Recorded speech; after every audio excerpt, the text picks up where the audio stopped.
Assalamu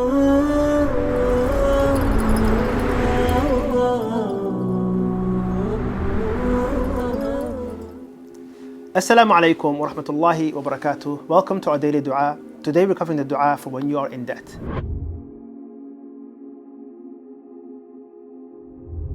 Our Prophet Muhammad said that you should say, Allahumma kfini bihalalika an haramik wa aghnini bifadlika amman siwak.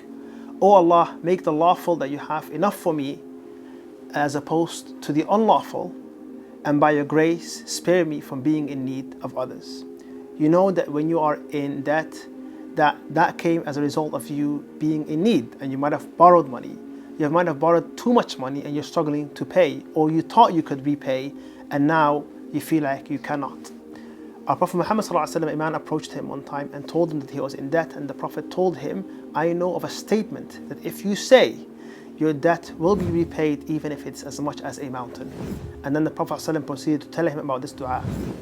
You're basically asking Allah subhanahu wa ta'ala to make the halal sufficient for you as opposed to the haram. And then, oh Allah, spare me from being in need of others by your grace.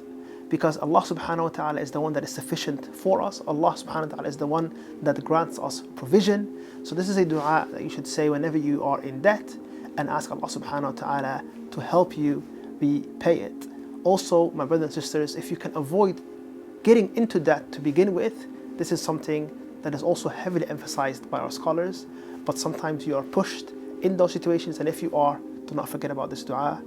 Allahumma kfini bihalalika an haramik wa aghnini bifadlika amman siwak.